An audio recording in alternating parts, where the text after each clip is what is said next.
things you implemented from this book till now? What's the status of that? How these things from the book helped you to change the things you are practicing already in life. So can you please let me know practically how did this book and procedures in this book became useful for you, so that Okay, see, feeling good. I'm reading this book Yeah. for the first time with the group. Okay, so Yeah. basically, I do plan the work and I do follow a mota plan, in the sense of a rough plan. I don't drop it down to minute work list and then weekly work, and with I don't track it as much, because I aim to complete and I do that. So I think this book has given a different perspective as to why you have to do it as a 12-week plan versus the early yearly plan that you have. And somewhere in the my planning was in the middle, like I would plan for a month or so, and that's how the execution will have. But broadly, there is a vision, or there is a thing, that a goal for the 12-year period, right? So what this book has actually done is, it has created a structure in my mind, that these are the components one has to understand, and this is how it can be done, right? So anyway, we have not completed this, so we have not I personally have not implemented everything from this right now. So all I've done is I've prepared a plan, and the plan is for the 12 week, for the upcoming 12 week I will put it. Now if you say how it has helped me, so it has helped me in structuring the entire idea of how to plan my work. That is one. Now if you say, have you already implemented? No, I have actually implemented at a planning level, but the implementation of the plan as such has to happen. So what we are going to do is, after this book, maybe most likely tomorrow, this book will be over. So what we plan to do is, a few people who are actually interested in being accountability partners to each other, and bit more like a also deliberate on how to actually implement if there are any issues, among us who will be facing. So we'll discuss on that and see and work on actual implementation. So if you want to be part of that group, you're welcome and you can join that. This will be somewhere separate.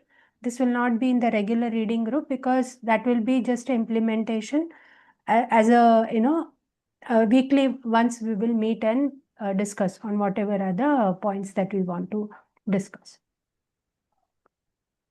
Yeah, I was about So, to say that. Yeah. yes, yes.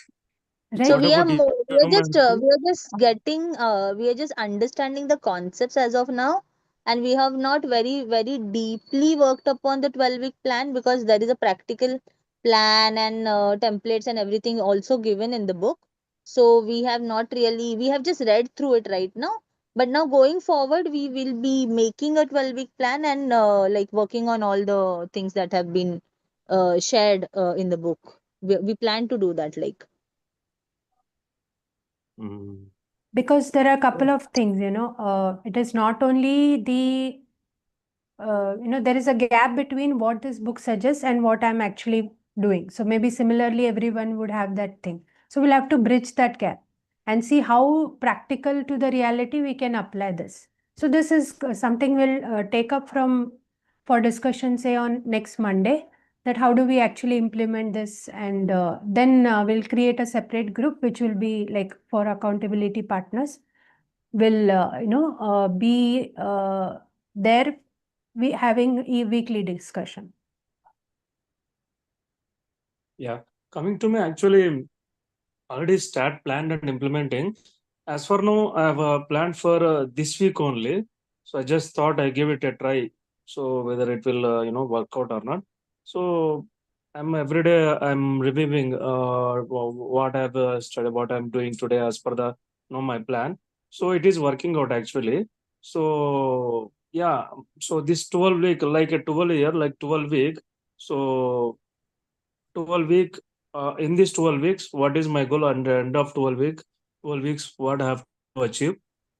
And every week I have to check my progress. So I think this is working out.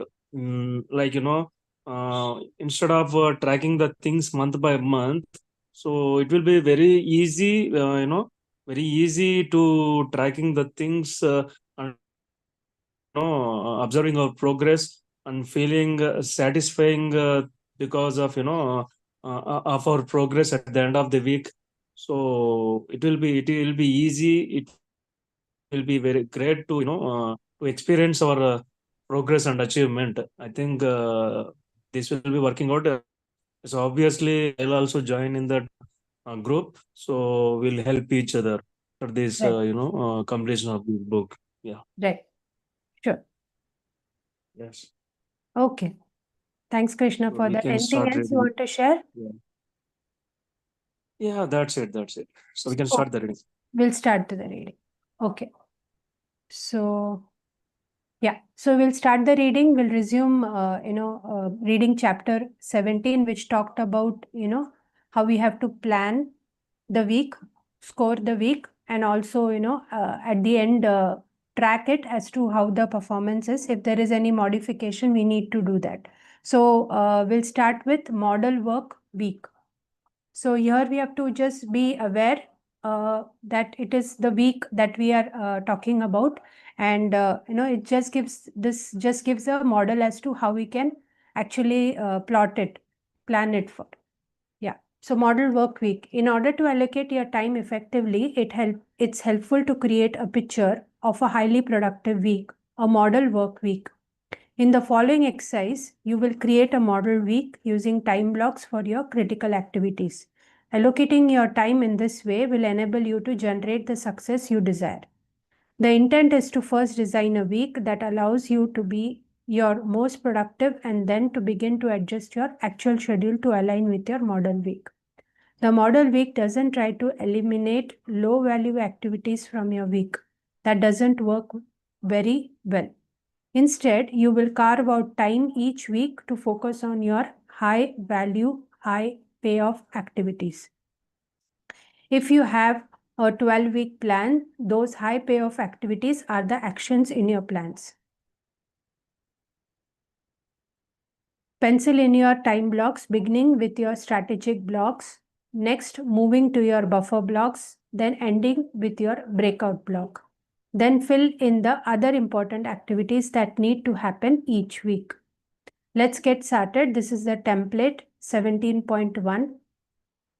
So weekdays are given in the column headings and the time is given in the row headings. So these are the 5 steps that the author is saying for us to do. Block out 15 minutes first thing Monday morning to review the prior week and to plan for the current week. Schedule your 3-hour strategic block.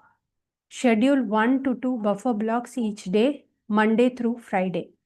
Typically 1 in the morning and 1 near the end of the day. Example 11 to 12 and 4 to 5. Remember that the amount of buffer time varies by individual and administrative workload. Schedule a breakout block. 5th, schedule all additional important activities like client and prospect appointments, standing meetings, marketing and sales, planning, required administrative and operational tasks, preparation for client meetings and customer service, project work, referral lunches, one-on-one coaching sessions, personal tasks. So personal tasks also is included here. Initially, it might seem like there is very little time left in your week. While that may be true, if you have done the exercise properly, you will notice that all the critical and important activities are accounted for. The items you have scheduled are the tasks that are instrumental in achieving your vision and taking your business to the next level. It is crucial that you construct a week that works on paper before trying to execute it. If you can't get it to work on paper, then there is no way it will work in actual practice. In the end, everything happens in the context of time. If you are not in control of your time, then you won't be in control of your results. Personal effectiveness is about your intentionality. Performance time agendas. following our suggested agendas for strategic and buffer blocks. The agendas will help you leverage these critical time blocks more effectively. Strategic block, sample agenda for 3 hours. Reconnect with your vision 5 to 10 minutes. Review your vision and assess your progress. Are you advancing? Are you making progress? Is there still an emotional connection? 12-week review, 10 to 15 minutes. Review your metrics. Look at your results against your goals. Inspect your weekly execution score and your lead and lag indicators. Are you executing at a high level and is it producing? If not, what can you do this week to improve? Assess performance breakdowns. 10 to 20 minutes. Is there a breakdown? If so, what is the root cause? Do you need to adjust your plan or just execute better? Work on plan tactics, 2 to 2.5 hours. Use this time to complete tactics from your 12-week plan. Other examples of strategic block activities. Read a book, take an online course, plan for the next 12-week year, most often done in week 12 or week 13. Buffer block, sample agenda 30 to 60 minutes. Review and respond to email, listen to voicemail and respond as needed. Make necessary outbound calls. Follow up on to-do list items. Take quick meetings with staff to answer questions or to plan follow-up. Organize and file work in process and completed items.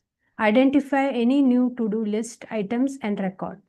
These agendas are just samples, but notice the type of activity in a strategic block versus a buffer block. Strategic blocks are reserved for the critical high payoff activity, while the buffer blocks are designed to deal with the low-level busy work. Performance time is a unique system for blocking your time out each week. It will help you to allocate to the things that matter most. What would be different for you if you were consistently able to get more of your most important things done in your life and in your business? Where could you be 12 weeks from now, 3 years from now? Often, within just 1 week of applying the concepts, you will begin to see results and may feel more in control of your time than you have in years. Thinking shift. Given the value and the limited supply of time, it is interesting that almost all of us have difficulty spending it as effectively as we would like to. Many clients we work with, driven by the natural desire to earn revenue whenever the opportunity arises, will discard their pre-planned schedule without a second thought to accommodate the requests of prospects and clients. They do this repeatedly, seemingly without regard to the long-term impact on their business. In effect, the time that could be spent building their own future is instead spent on building someone else's. In the final analysis, many of our clients value others' time above their own. To achieve breakthrough, you must come to think about your own time as at least as important as that of your customers. Only in this way can you build your business and ironically also improve your client service simultaneously. Another belief that gets in the way of effective execution and efficient time use is that you can get it all done. If you assume that when you work fast enough, hard enough, or long enough, you can do anything, you are in for an unpleasant surprise. A study from a few years ago found that the average professional has about 40 hours of unfinished work in their queue at any given point in time. It's important to realize the simple truth that you can't do it all. Otherwise, you will continue to labor under the false belief that you will eventually catch up. And finally, you will continue to use all of your time on the urgent day-to-day activity and postpone the strategic that is required to create breakthrough and ultimately the life you desire. If you frequently defer the strategic work to accomplish the urgent, lower value activities, you will never accomplish great things. If you work under the belief that you can eventually get the important things done by first working through the urgent ones, you will likely never get to the strategic stuff. The thinking that says, I will start building my ideal future tomorrow or next week or next month is fatally flawed. The future you are going to live is the one you are creating right now at this very moment. Reaching a breakthrough isn't about being incremental. Breakthroughs require a profound change in the way that you work before it shows up in your results. For some, breakthrough results may mean a 20% increase in income. For others, it may mean doubling their business. For still others, breakthrough may be taking more time off while maintaining their income. In each case, creating a breakthrough will require a willingness to change how time is allocated. These kinds of performance increases may sound inspiring, but if you are already nearing the capacity of your current system, you may honestly feel that there just isn't enough time in the week for a breakthrough. Our clients often view higher performance levels as possible for others, but not possible for themselves.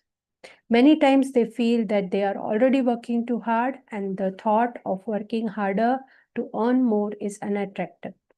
They may even have a real fear of success, the fear that says, my current system cannot handle the level of activity that will come. It seems like common sense to think that you have to work proportionally harder to earn more, but that kind of thinking is exactly what limits what you can accomplish in life. Think about this.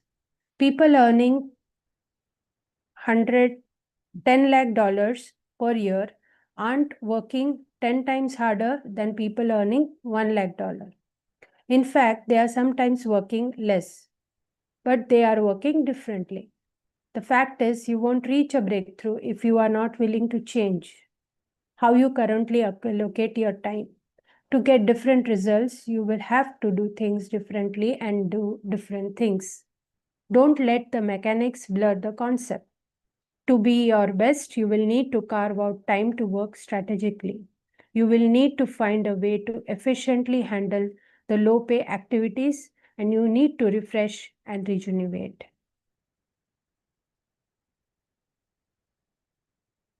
How will this apply to the team? As a manager, your communication and actions influence the culture of your team. It is important that your words and actions align if you want to have the greatest positive impact. If you want your team to spend their time with more intention, you need to do so with yours. Create a model work week that incorporates the 3 core performance time blocks and other strategic activity like team meetings and one-on-one coaching sessions, then commit to working it each week. If you apply the performance time system, you are likely to create benefits for yourself as well as your team. Your team will learn that you have intentionality when it comes to your time, and that creates the space for them to do the same. Additionally, if you have buffer blocks at consistent times each day, your team members will know that they can get your attention at those times and will feel that they have more reliable access to you when they need it. One client of ours is in the financial services industry found that when he applied performance time and scheduled his buffer blocks at the same time each day, he improved the service he was providing to his associates. On the surface, that may seem counterintuitive. He was now only available an hour each day for spur-of-the-moment questions and meetings with his team. The rest of the day, he was focused on working his plan.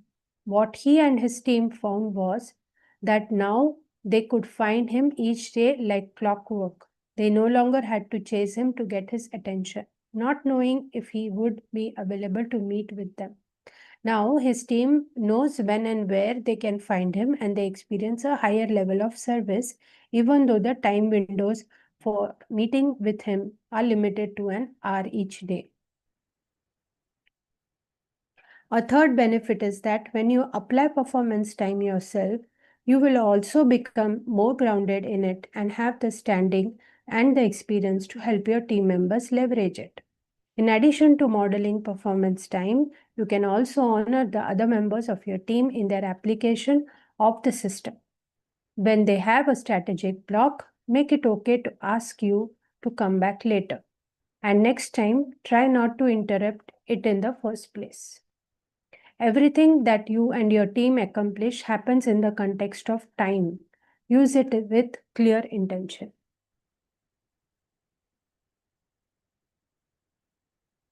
Common pitfalls and success tips. Pitfall 1. You conduct business as usual. It's unproductive to allow your old time allocation habits to drive your activity. It's easy to fall into your old habits because they are comfortable and you can apply them with little effort. To create new results, you will have to be willing to pass through fear, uncertainty, and discomfort, and ultimately create new and more productive habits. Pitfall 2.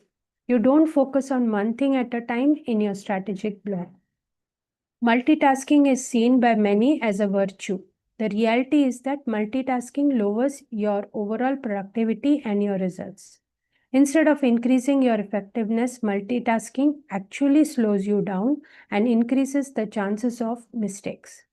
According to David E. Mayer, director of the Brain Cognition and Action Laboratory at the University of Michigan, when you mentally push back a primary task and pick up a new task, you increase the time needed to finish the primary task by 25% on an average. Pitfall 3. You allow distraction to steal your attention. In our modern world, technology can be a major distraction each day. There are more and more opportunities for distraction and avoidance. Allowing smartphones, social media, and the internet to distract you from your higher value activities will keep you from accomplishing your goals. Some spontaneity is healthy, but if you are not purposeful with your time, you won't tap into your capabilities. Learn to isolate yourself from those distractions when there is an important work to be done. Pitfall 4. You think being busy is the same as being productive. You can work on email, voicemail, messages, and administrative tasks and be busy all day. But those activities don't often drive great results in your life.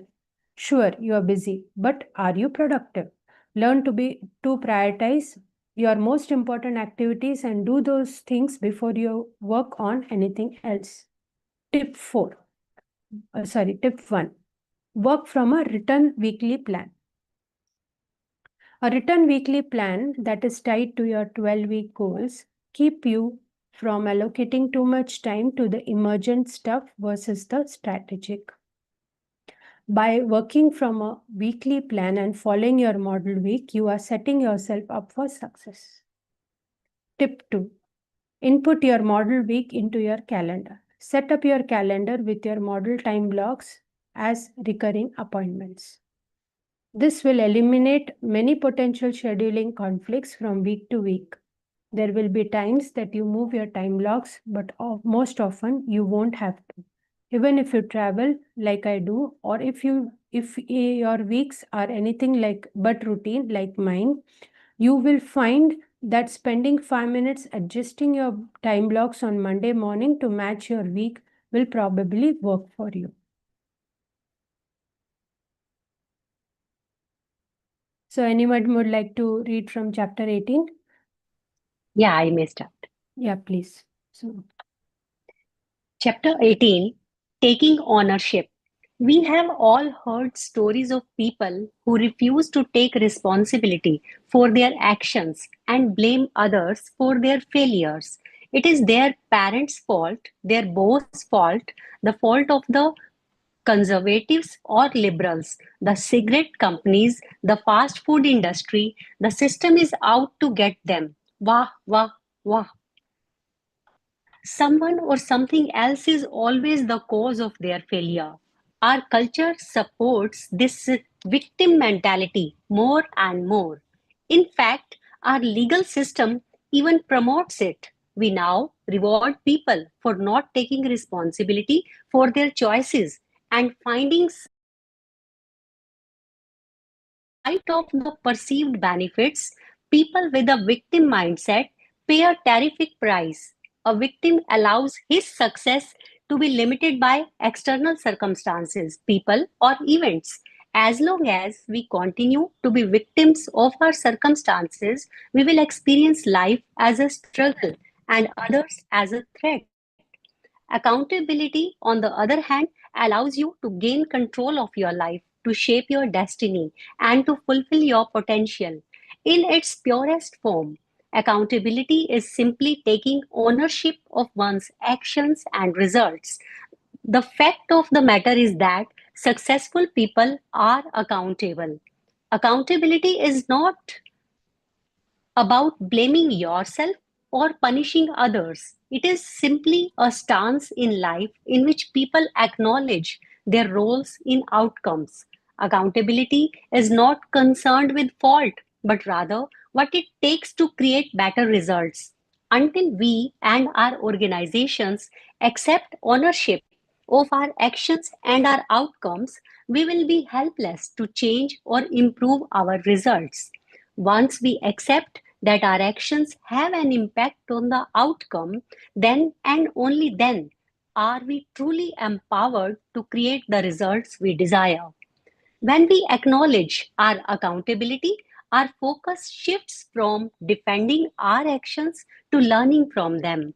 Failures simply become feedback in the ongoing process of becoming excellent. Unfavorable circumstances and uncooperative people don't prohibit us from reaching our goals. We stand in a different way, thereby creating different results. Here is how Danny Fuentes internalized it.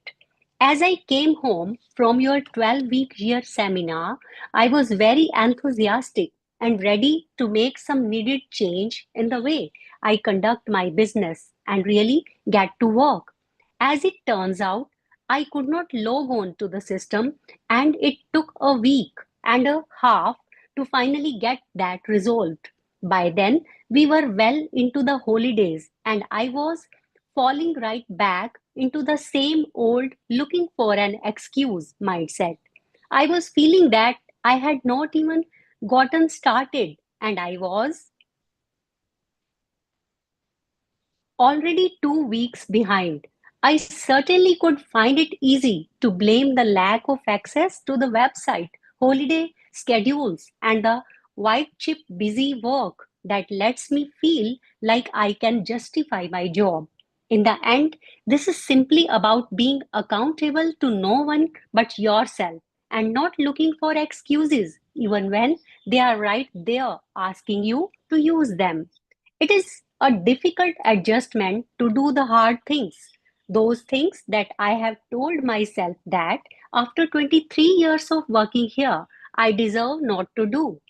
In the end, it is a great opportunity to use the tools provided to make some needed and sometimes very painful changes. It really came down to the reality that if I am not willing to be disciplined in my daily activity, nothing will change and my vision will never come to pass. I have no one to blame but myself for my failure or success. The challenge is to somehow stay in the frame of mind that allows me to remember that the little things done today matter.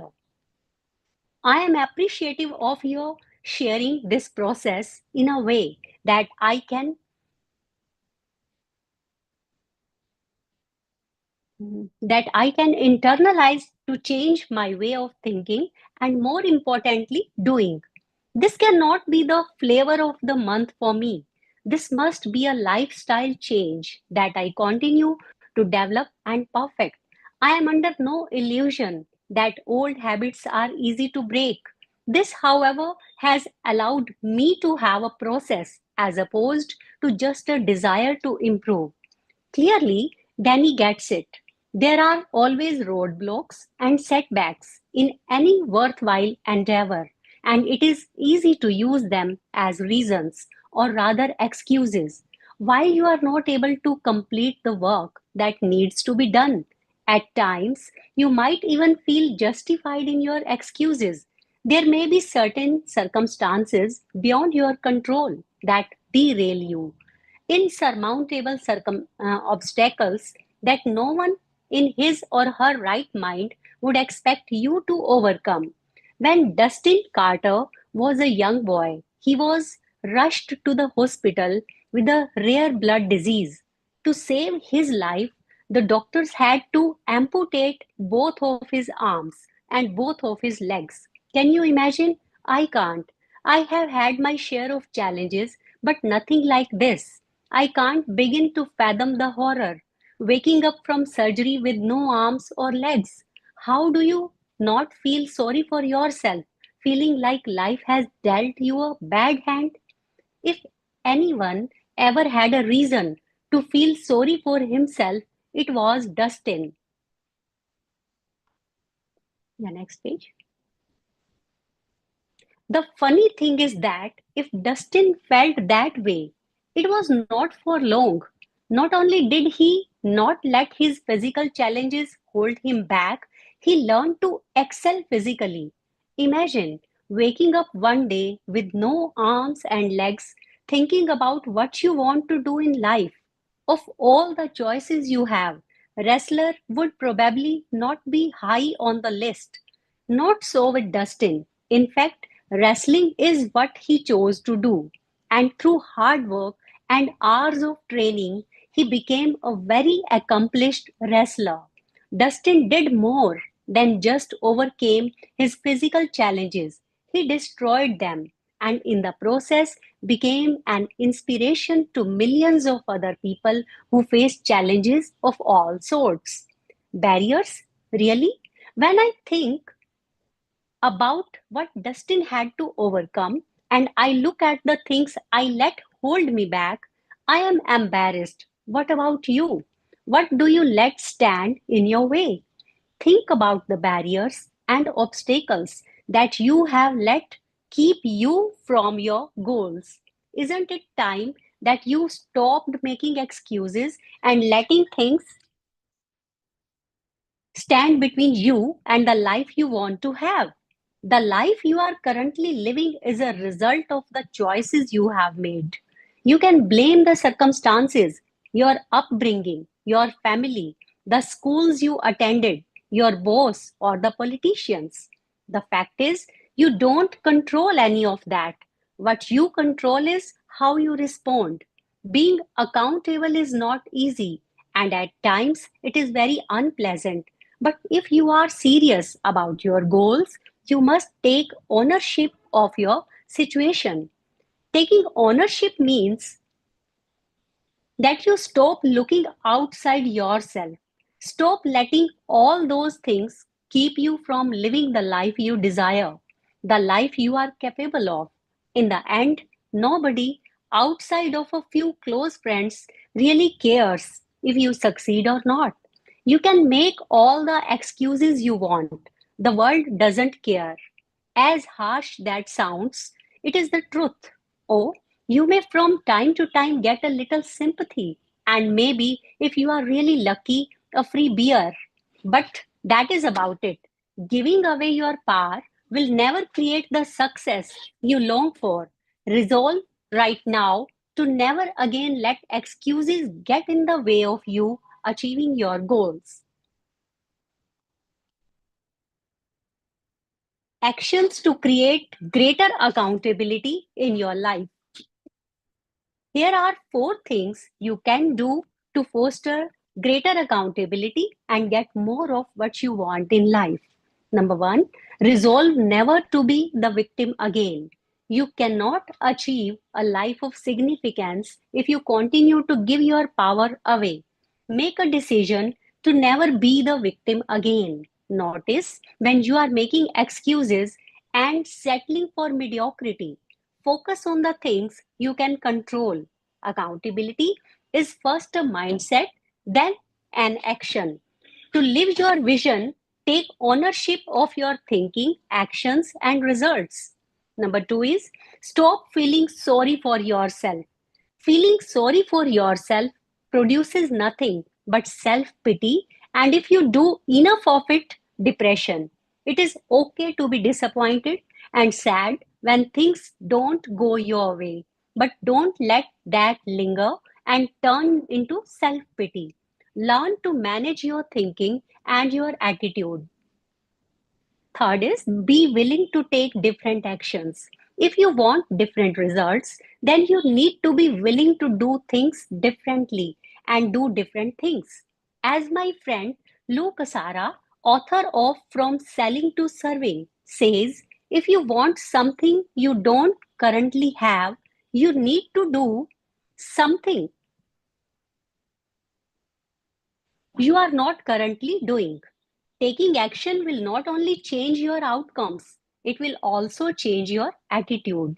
I have found that when I am feeling discouraged, one of the quickest ways to change my outlook is by taking action. Number 4 is associate with accountables. There is a proverb that says, he who walks with the wise grows wise. Who you associate with matters. Stay away from victims and excuse makers. Treat that mindset like a deadly contagious disease. Nurture relationships with people who are accountable. If you have important people in your life that are excuse makers, be a positive influence. Have them read this chapter and model accountability. Everybody, sooner or later, sits down to a banquet of consequences by Robert Louis Stevenson. Take a few minutes right now and capture any actions that you would like to take to create more accountability in your life and your business.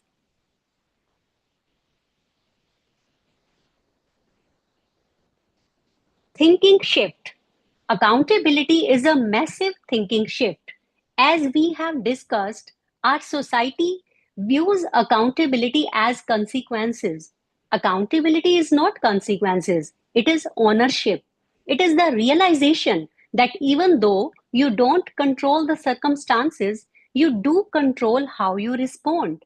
It is the understanding that the quality of your choices determine the quality of your life. It is the recognition that in any situation, you always have choice. The choices you have in a given situation may not be very attractive, but you still have choices. And that is an important and empowering distinction. How you think about accountability affects everything. Yes, if somebody else want to read, please go ahead.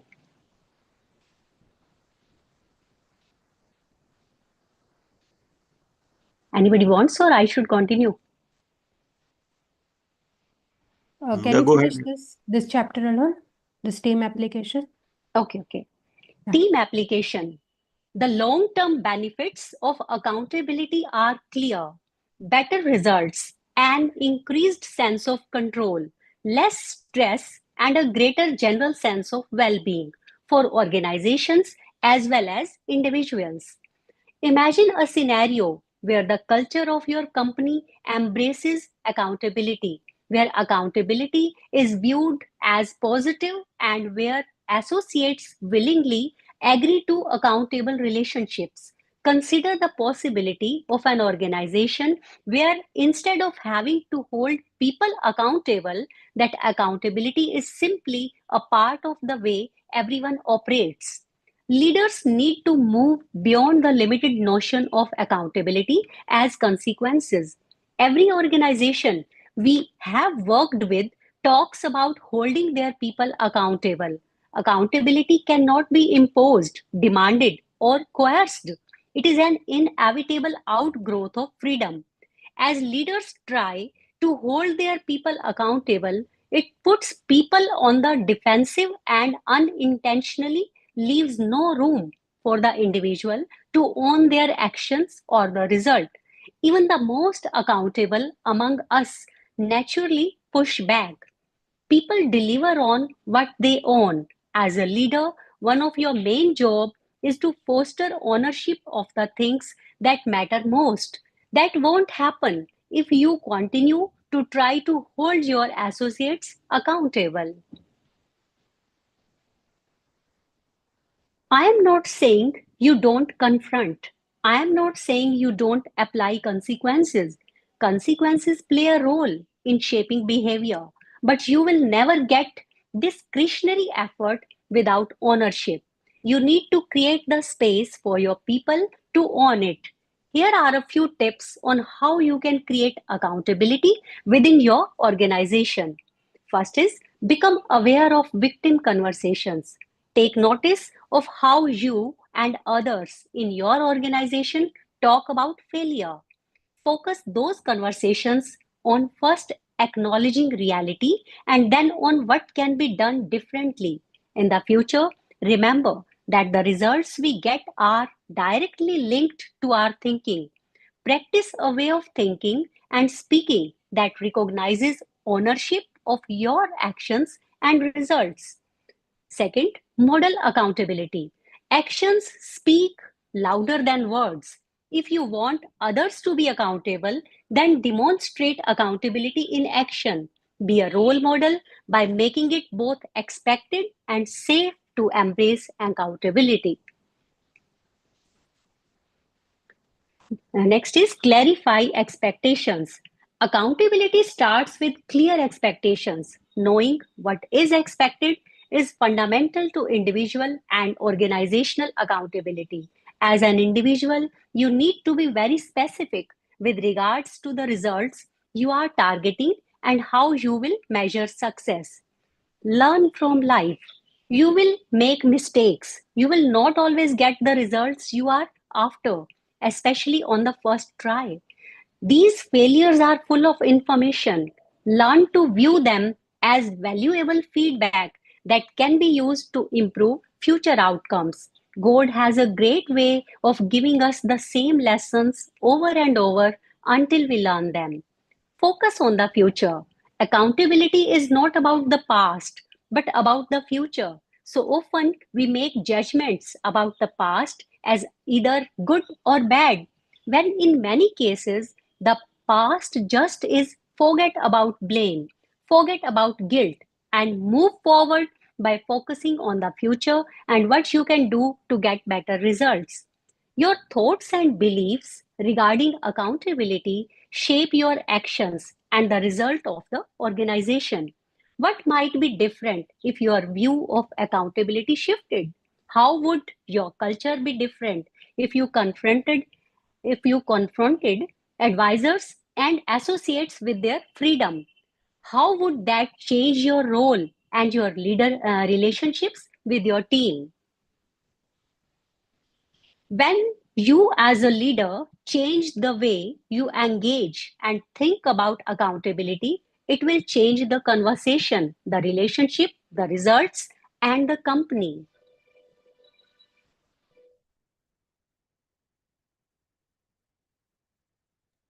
Okay, so Common, Manal, I'll yeah, read the common pitfalls. Yeah. sure.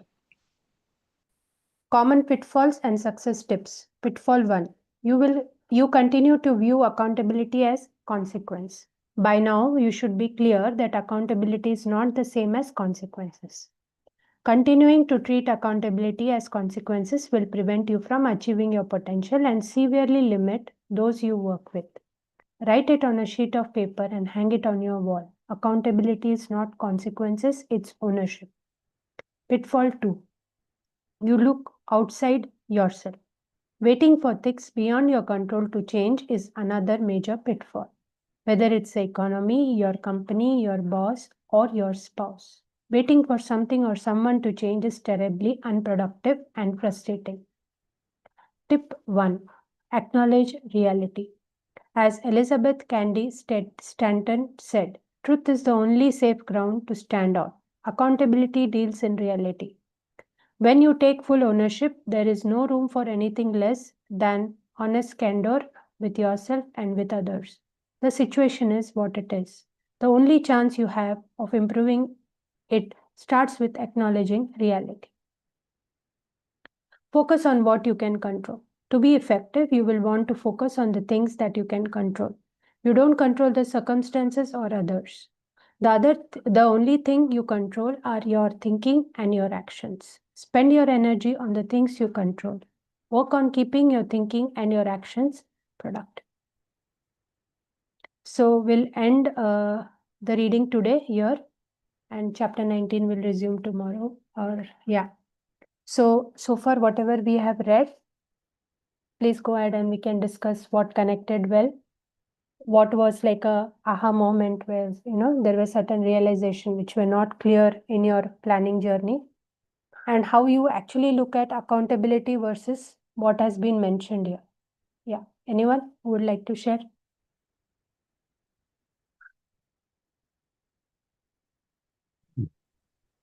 Yeah, I just want to add few things on this.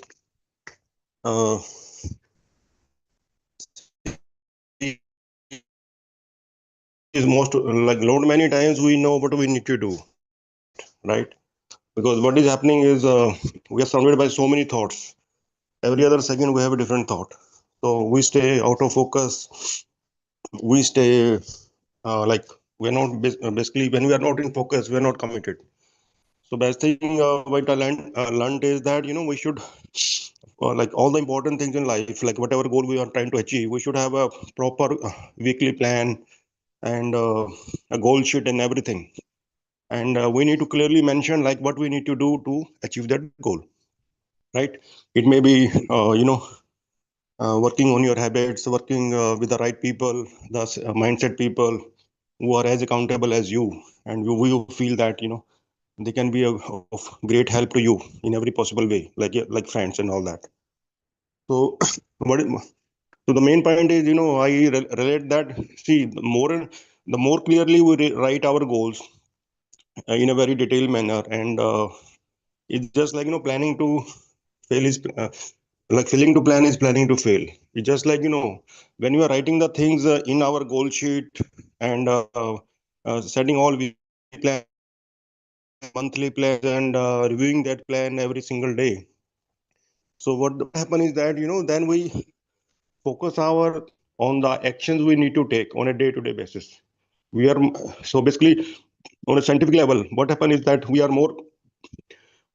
activating some neural pathways in our brain, in our mind, that okay, yes, uh, I didn't do something today that I planned to do, but why I didn't do it, I should mention it. Maybe that I'm spending my time on unimportant thing, something that is stopping me to do that. But what happens is that when we start writing it and analyzing it daily, like why I didn't do it and what I need to do now. So basically, what in the mind it creates a strong impression about the actions that you need to take. Your mind become more active, more focused, more organized, more aligned with your goals, and you are able to focus your uh, mind on things that matter. Because if we are not writing our daily plan, weekly plan, and not reviewing that every day, is like what I call journaling.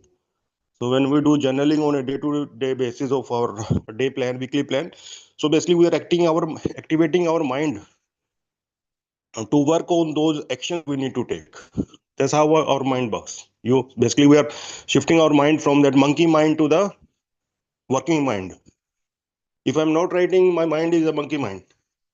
But when I start writing, and at the end of the day, I'm analyzing my day, that how it went for me, then basically I'm just activating my working mind. And that way I can analyze, okay, what help I need, what I need to talk to any expert in that area, and or my maybe friends or somebody I need to consult. So your mind is into action. So the best thing is writing a plan, or said, or working that plan, reviewing that plan on a day-to-day basis, working, reviewing, analyzing, updating that, okay, what I need to do. So I think writing makes a strong impression. It shifts your mind from monkey mind to a working mind. And also what I understand on the same line is that like if I don't take that action, what I'm becoming. On the right hand side, I should see what I'm becoming. Am I becoming a successful person, or I'm a failure person? So I should write it down. If I don't do anything which I'm supposed to do, I should rate myself that I'm working towards a failure.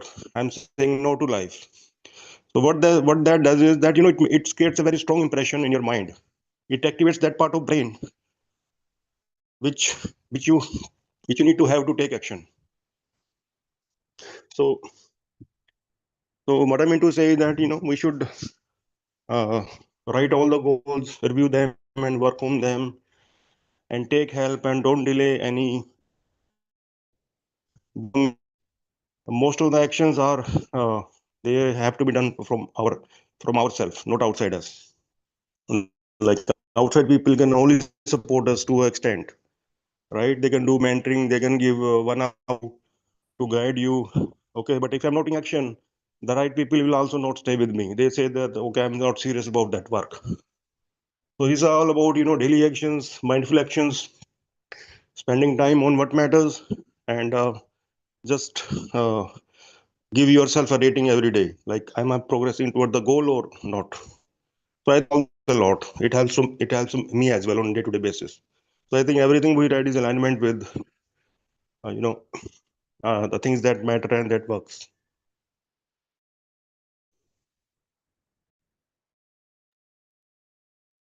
Thanks, Manishi, to put focus on the point of action that we have, the action that whether it is in alignment or whether it is taking us away. So that focus is maintained by having a written plan and also a periodic review of that.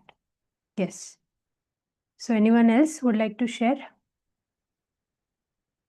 Yes, I would like to share.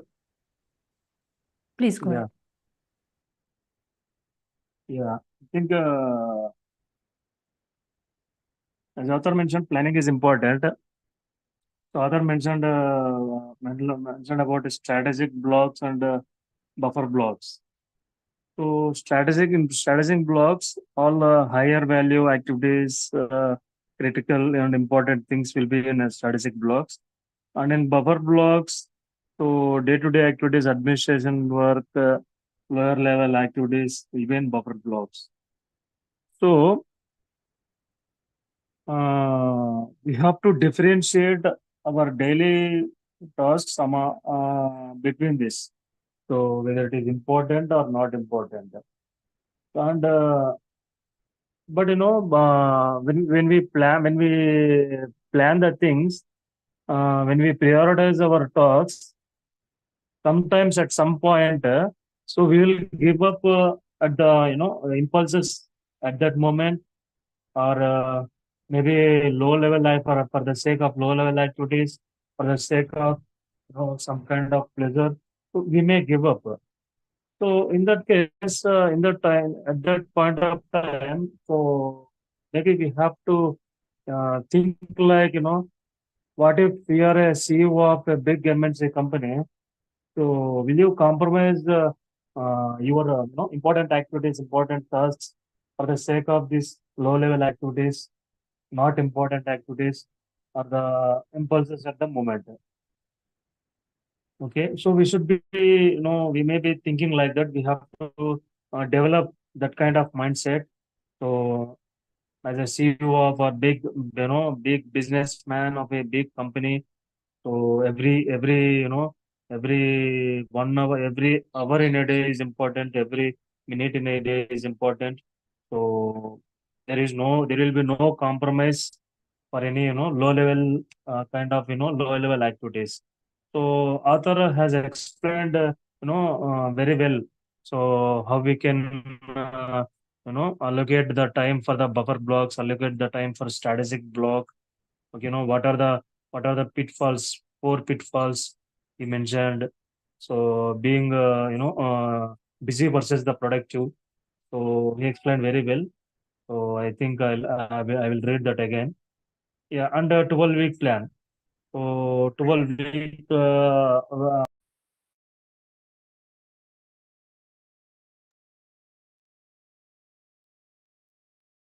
Hello, I'm audible. Yes, yes, you Yes, are. yes. Yeah. So weekly plan over the 12-week plan. So yeah, I'm not remember what the return. So that's it. So this is what I wanted to say. So my main point is we should not compromise our high level activities over the low level activities. So this is what I wanted to say actually. Yeah, that's it. Thank you. Right. Thanks for putting that also in perspective as to how you handle the deviations from your plan. Handle it more in a productive manner rather than letting that opportunity go, and be mindful about it. Yes. Anyone else would like to share? Yes, two more points that were emphasized were, one was about multitasking. That multitasking, it lowers overall productivity. So we should focus on what we are doing instead of that we are doing multitasking. And the another was that we can be busy whole day and we are productive. Both things are different. So getting busy all the time is not appreciated. Getting productive is the thing, that how much productive we are. Right. These are very two important points we somehow fail to acknowledge in whatever the day-to-day transactions or work that we have. Yes. Yeah. Anyone else?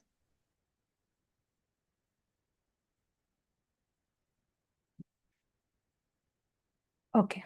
So basically, chapter 17, the model work week, I think there in the strategic block, they said the 3-hour period. If you see, it also includes the training.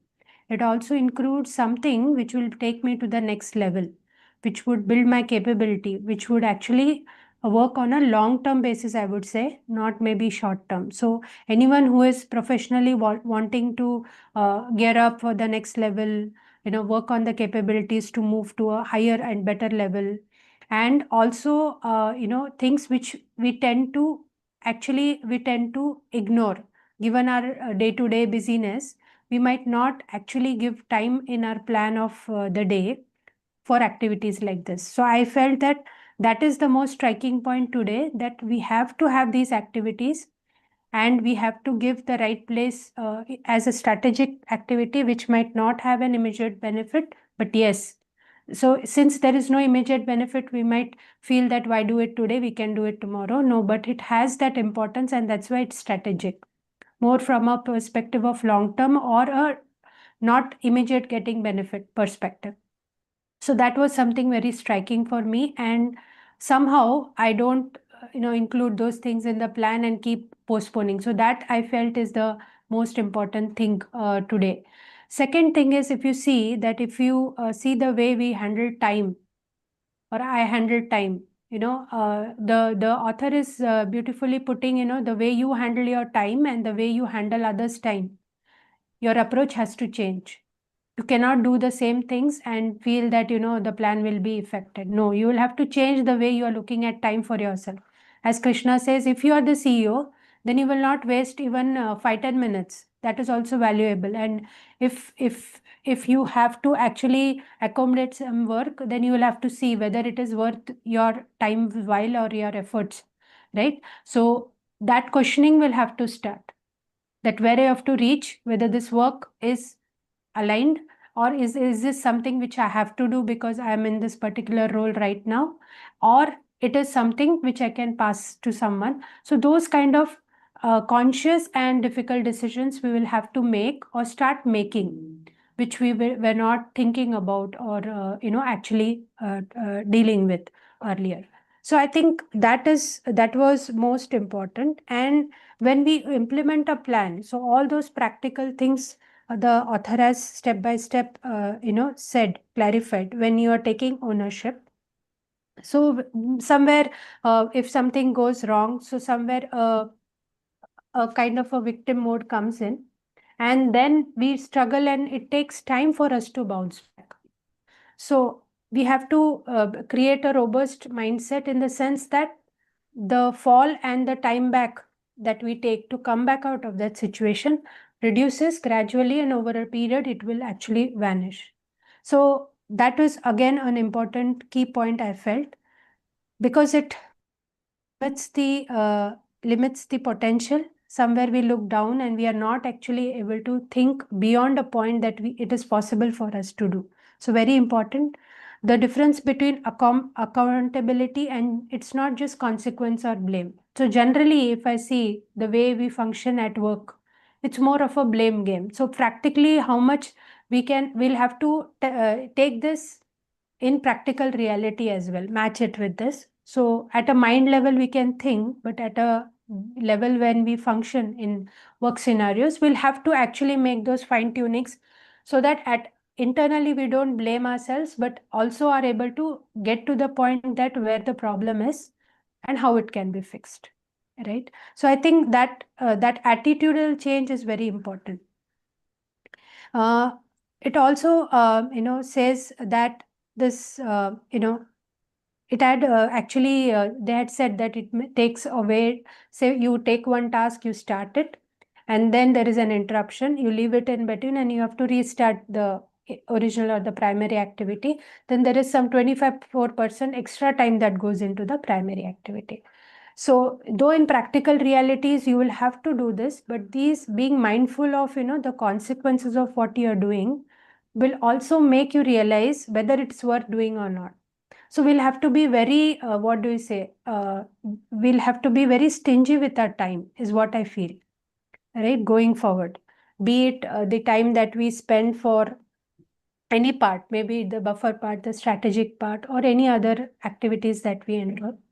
And as Manish stated that the reflection also has to happen. Initially, I feel when we implement this plan, we'll have to reflect a lot and from many parameters, because at a habit level, at a behavior level, at a at a level when we adjust to this new way of looking at things will take some time, but that reflection will be mandatory so that you understand what is happening, where are things that are going good, where are things that are not working well, so how it can be improved. So this kind of reflection only will help us to actually implement and truly take benefit of the plan is what I see today, right? Is there anything else anybody would like to talk about?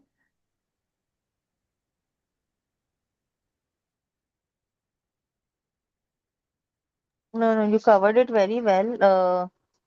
So yeah, very nicely said, all of that summarized. Especially the latter part with I think even Krishna or Suman were referring, where the reality check is being made, that how you react, how we react normally when barriers hit us and what you term as barriers. So the meanings, the definitions, the rules, the labels, all has to be relooked. So basically, if I think if we really get into this activity, it will not only better the way we are handling life, it will be the work life. I would say it will be the better way of handling life itself, right? So I think this book is a good mix of practical reality and implementation examples with actually how to do it, right? But we will have to bridge it, the way we are doing it right now and versus what is expected. So we'll have to actually bridge it, and yes, it will take some work, maybe at different levels to different people. Yeah, Sunita. I have a question. Yeah. I'm forgetting as to the day plan when you're talking about having a buffer stock and strategic block as well as a breakout section. What time period are we talking about? Has this been mentioned that it has to be the work time period? Has to be divided into all this, or a 10-hour period or something? That is I can't recollect. The strategic block is a 3-hour period is what they are suggesting.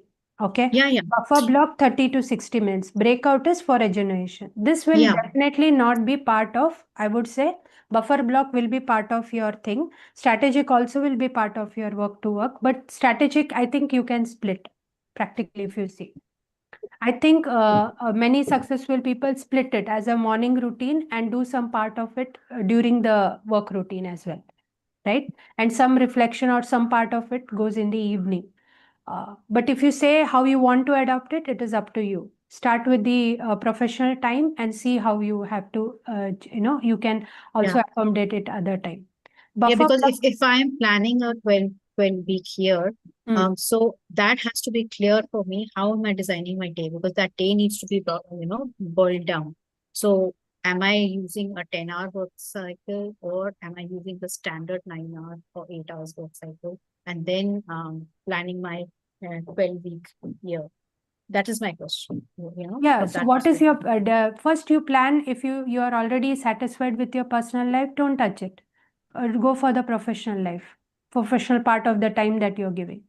First work on that, and then you look how you also can incorporate some time in the personal activities, which you can actually bring in the strategic part of it or the breakout part of it. Okay. So if So, my 12-week plan, 12-week year plan includes goals of personal aspect also, then the strategy time would be different, 3 hours for my personal goals and 3 hours for my professional goals. This is where I need clarity. Or is it that strategic time is 3 hours, and in that 3 hours, I have to manage my personal as well as my professional? Ideally, it should be personal and professional, because 3 plus 3 will be 6 hours. I don't know whether Right. you can even take out 3 hours for your strategic block also right now, given your pattern of work. So you'll have to decide. They are giving, for an example, 3 hours. I would suggest you start with half an hour to 1 hour. See how it works. Then increase. Right. See, everything will have to go step by step, and we can't say this is alone I will do. You'll have to keep a bit of flexibility there, because right now there will be something which is already working well, so you don't have to shift that. What is not working well, maybe you'll have to first focus. And certain things like strategic thing from your long term perspective, if you have not done that, not working on your planning per se, then those you'll have to bring in. So when you bring in something new, you'll have to reaccommodate the plan that you already have, right? So I would suggest half an hour, so that it is reasonable, and also go step by step rather than going very rigid. 3 hours का करना है भाई ये plan, ऐसा नहीं होता.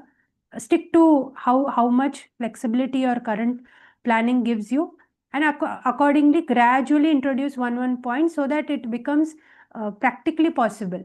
Otherwise it will be like an ideal plan which cannot be implemented by me right now. But you Okay. remember he said that either you follow it to the letter, or don't take pick things one at a time, else you will not get the results. You remember that I remember we read it. Yeah, we have So- read it. But you tell me practically, can you actually implement the 100%? If possible, please go ahead. No problem. No, But if no, not, that is let's why not my be very. question arose.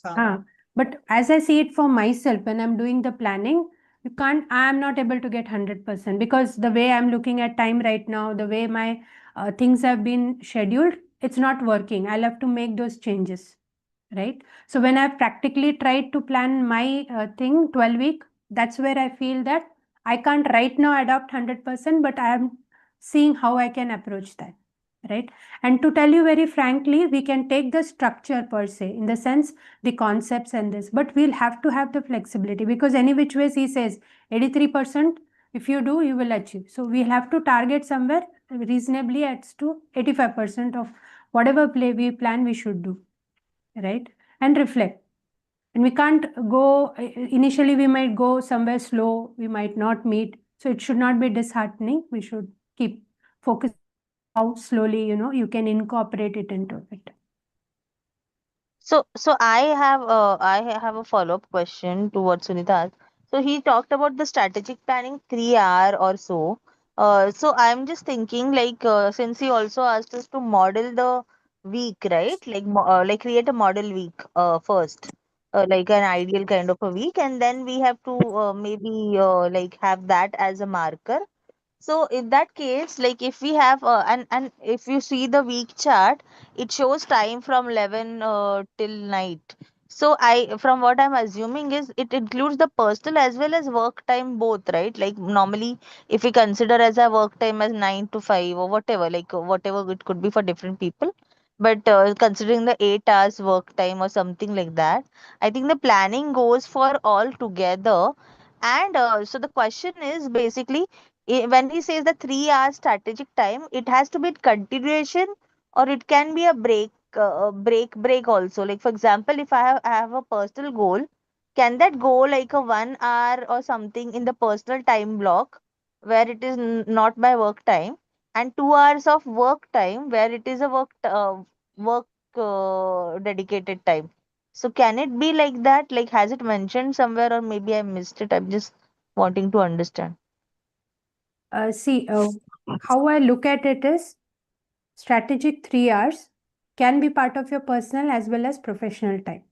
But generally, what happens, it depends upon how much of your personal time, professional time you are right now able to allocate for this strategic purpose, which might not be directly on the job what you are doing. You know, it can be some other things also. So that's why I'm saying it can spill over into your personal time. When you say so, then you can't have all 3 hours sitting at one place, right? Because you can bifurcate into activities and spread it. Because if you say 1 3 hour chunk or 1 hour chunk you will take, then maybe it might not be practically possible to do it every day if you are aiming at doing it every day. So again, it will come on how you are placed for that day or how it is placed in your current scheme of things. That's why I said, if you want to have a Yeah, model got week, it. Yeah. model week, you can have that model week. Very good. You can have for professional and personal also. But see right now where you are, shift gradually towards that model week. If you change too many parameters, your plan will not sustain till you reach the model. That's what I'm trying to say, because that's my experience. That if you take too many things, plan is one. You have to bring it closer to your reality, which is working for you. Yeah, got it. Yeah. Anything else?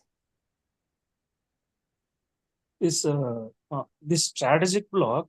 So is it a everyday strategic block, 3 hour block will be there, or weekly once? How about this? I think it's a strategic block of 3 hours. I'm not sure. 3 hours period for high value. Yeah, this seems to be daily only, because 30 to 60 minutes for administrative tasks seems to be daily. So in that relative context, I feel it's 3 hours is high value activities daily, I feel. Okay. And high value activities. I think high value activities will be there in work. During work also. Yes. Like Yes. day-to-day work, professional work also. Yes. So some activities will be there to improve, Yeah. to progress our goals. Say for example, just to take an example, if in your, say you are a manager, you are dealing certain things, but where you know that you need to plan certain things, look at your MIS, your WIPs, where the revenue is sitting, where the collection is not happening. So what is your strategic activity as far as a manager is concerned is daily you will have to review or a periodic review. So maybe you will review on Monday and you will review on, say, Thursday. 2 days you will review, or on Friday to see the end. So this is a strategic, because if you don't abide by those parameters, then you are not giving due respect to the level at your working, right? And that will be somewhere your KPIs also, basically your key performance indicators. So if you miss on that, then you are actually, even if as a manager you do all the other activities very, very efficiently to the point, no client problems, no queries, nothing, then also if you're not actually aligning with the required KPIs or the MIS requirement, which will have that so many sales have to happen. So overall you are doing, but if it is not resulting also in the MIS table, then you will have to actually have a look at it. So it is more strategic, that to justify your role, to maybe actually justify your level and go to the next level, these are the parameters that you have to strategically work. And this is not routine work, because when you go into the office, then you will actually start seeing what is the work coming, allocating it, and then going ahead. But this is something as a back work you'll have to keep doing. So I think that is what is strategic work, as far as in this example that I gave.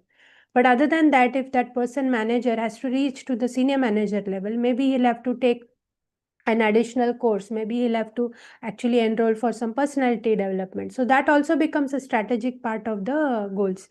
And that he will have to factor maybe during the office hours, if he can, actually do some reading, something, or some research, or, see how things are, then that can happen during that hours. Because I remember in our previous organization also, there were other levels of trainings that one can access during the working hours, and they can do it. So that can be done. Or you can actually have some paid course and do it offline, that is not during the office hours, and work separately when you are at home, right? People even do that. So that kind of split also, I think we'll have to work out based on this. Because to have a huge chunk of 3 hours, I think is not practically possible to go entirely into the working hours. Of course, it depends upon the level that one person is working at.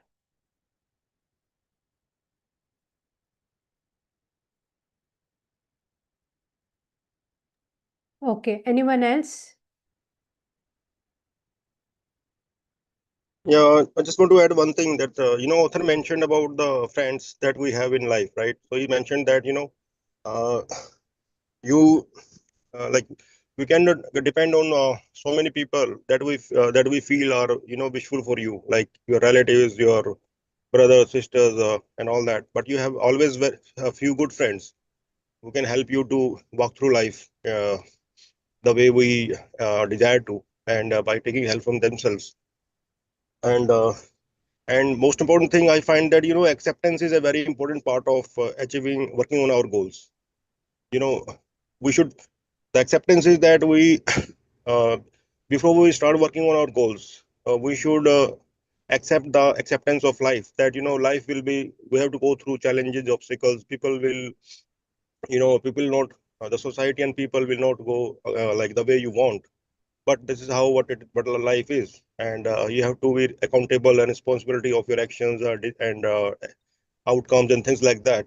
So the point here is that you can we can only rely, as the author says, the friends that we have in life, because they are the ones that who know us more than others, because we studied with them and things like that. So I think we should focus on taking any logical possible help from friends. That is a very important thing. And keeping a good friendship is you keeping a good emotional uh, agility, emotional stability of oneself. And I think acceptance, I mean to say that in every walk of life, we have to we have to have that acceptance that I need to be responsible for my actions and outcomes, and not to others people. And the help is only limited through friends and a few good people around you. So accepting is developing a strong belief around the practicality of life. And the more stronger the belief is, the more stronger the action is.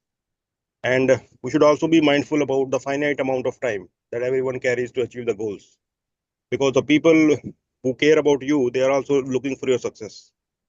And that with the mindfulness of a finite amount of time that we have to achieve goals, we should be very apprehensive of how we spend our actions, energy.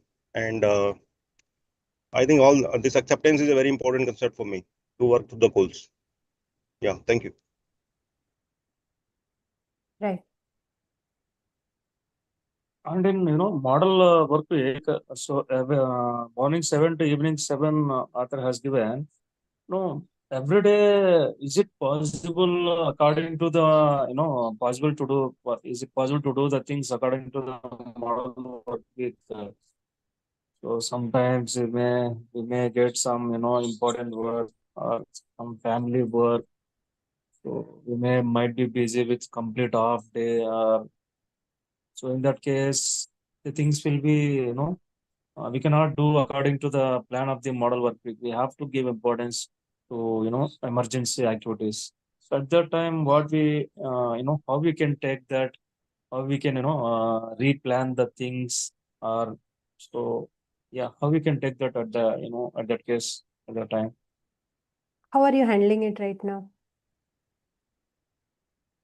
Right now, leave it as it is, and where did you from where you stopped, again start from there. Right. That's it. Simply, that is what you can do.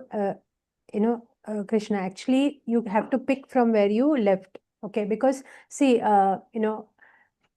whatever practical problems come, say for example, some emergency client visit comes, some additional work comes, some internal discussion meeting has been scheduled. You can't say no, right? Given your position and whatever.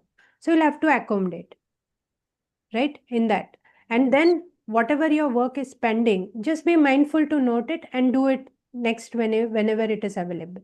See if there is a buffer period which is there, say over the weekend, if you want to finish that additional burden off, or just be mindful how important is that, right? So all this week planning is trying to make you aware is how important is it, how valuable is it, rate it, give it the due weightage. Don't overburden yourself that I have to tick off each and every item. Put only strategic item, so that you only are obsessed with those things, and rather don't focus on low key activity, or which activity is not actually going to result much, right? So all we have to handle this is not with fear that I'll do right or wrong. We'll have to try practically what we can do. So I think the only logical way forward is handle that day, that emergency, but go back to whatever is planned. If you can adjust it in some other time, do that. Some other buffer time you have, you do that. Or you at least remember that this has been pending, so I have to compensate for that in the upcoming days. Right? That is how I think we are dealing, and that is how we can deal right now.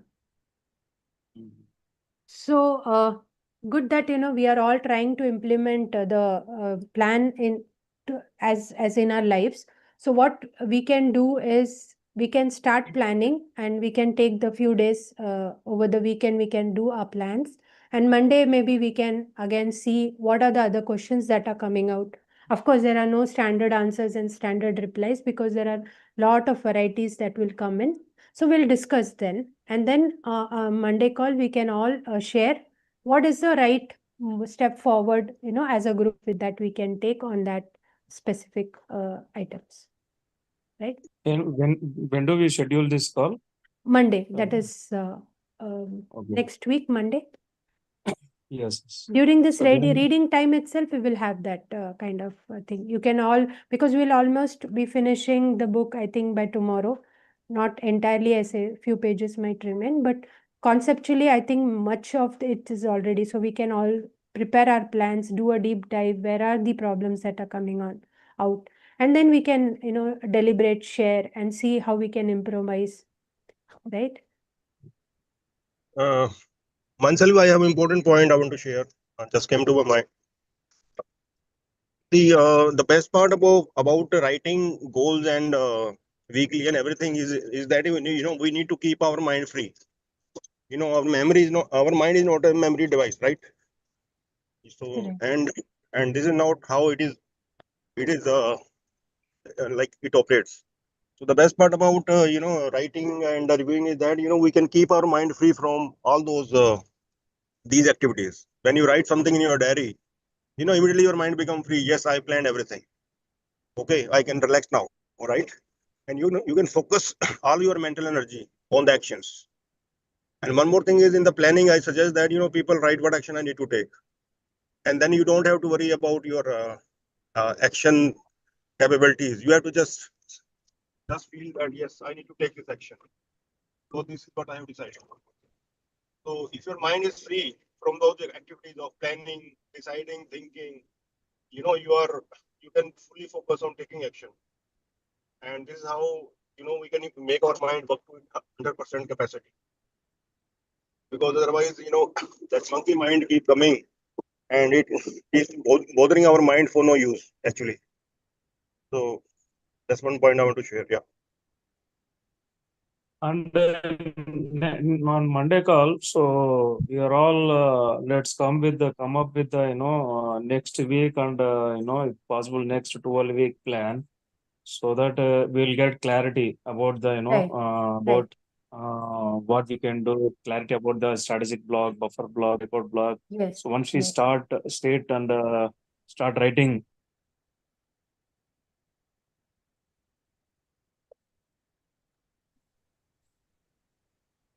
Am I audible? Yeah, now you're audible. I think in between you Yes, yes. got muted. Yeah. Yeah, yeah.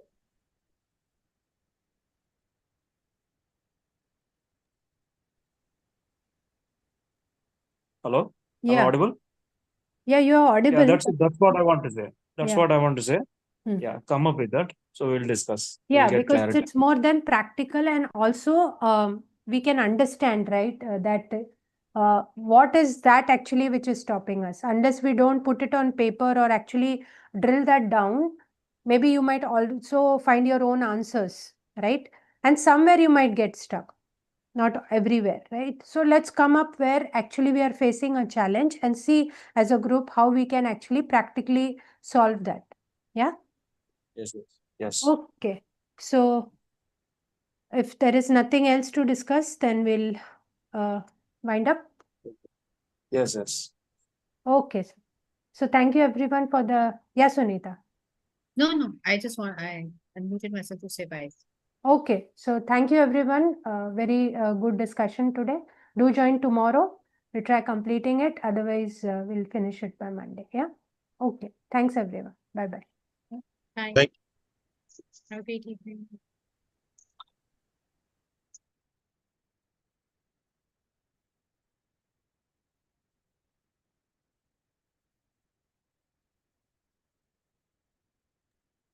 Thank you, everyone. Bye. Thank you. Thank you. Bye. Thank you.